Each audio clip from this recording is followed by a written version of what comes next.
Patrick Mahomes and Joey Burrow, kind of similar mindsets, it feels like. Very young, big moments, have had success, and you don't even think they realize it. Like Joe Burrow and that team, we talked to Evan earlier, and Jamar Chase is just like, we're just trying to work or whatever. They don't have a clue. I don't think they even know how impossible it is to get to the stage that they are at, and to do it, hopefully, for Cincinnati on a regular basis, and Chiefs have been able to prove that. It's really fun to watch. We're very lucky, and I think we're going to learn a lot about the Cincy team this weekend. Mm-hmm. We think we know who the Chiefs team is already because this is their 4th straight AFC championship that they're hosting. I think is the accurate stat. It's something. They did break some sort of record. But this Cincy team, you could very easily see them with how many weapons they have on offense, with the way their defense is going. Maybe they have something to say about who's the dynasty in the AFC going, with how young they are, how poised they are, how comfortable in the massive spotlight they all seem to be. It's a good time. It's a great weekend for football on the AFC side. And teams like the Bengals and the Chiefs, probably the Chiefs will be around there. But with the Bills being young and very good, one of these, they're not going to be in the AFC Championship every single year because of how talented the AFC is and how young it is. I don't think that's what. I don't think Joey Burrow's thinking that at all. No. Because he just saw the Patrick Mahomes 4 straight AFC championships, and it feels like the Burrow-led crew is like, that's us. Like we're it. Yeah. That's a great mentality to have.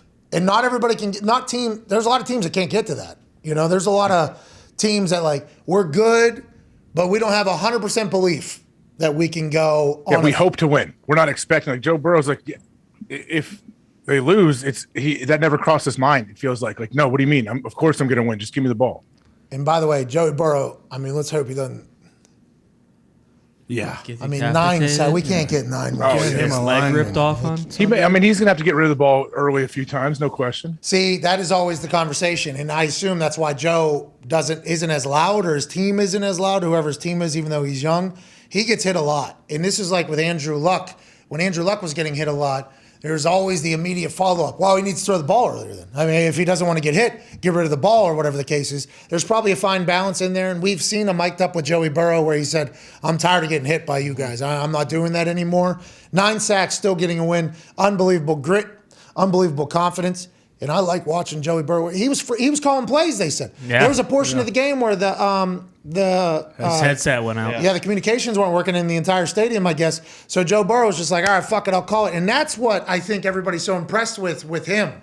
Because Patrick Mahomes, I think it was after he won the Super Bowl or it was after his second big game appearance, he went on the barbershop and he said, I was just starting to understand defenses about halfway through this last season or whatever. And it was like a year and a half, 2 years in or whatever.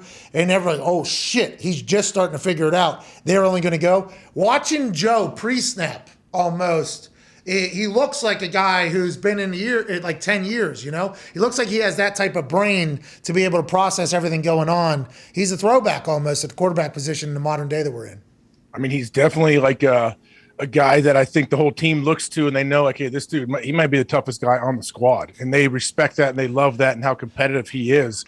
And yeah, he grew up, he's coach's kid, the old quarterback that grew up a coach's kid. So he's super smart, has a really high football IQ, and he's doing what he did at LSU. When you watch that magical last season he had at LSU, I feel like we're watching a very, very similar thing. Like this dude is in complete control and he's going to dictate to you what he wants to do. Like he's not going to let you dictate to him. At LSU and in college in general, and Mac Jones showcased this at Alabama, if you run a little bit of a complex offense with motions where you automatically get a tell on what the defense is, if you have a quarterback that can process that and immediately know what the best option is, you are light years ahead of the game, I think, in college football. I might be wrong, but Joe was able to do that. Well, Joe only got better as the year went on because he was seeing more defenses and figuring him out quicker. Mac Jones with that Sarkisian offense, they would go in motion. Mac would just look, okay, this is the easiest thing ever, and people are just wide open. Boom, boom, boom. That's that next level brain that I think more people should be looking for whenever trying to figure out their quarterback, but I don't think Joe Burrows or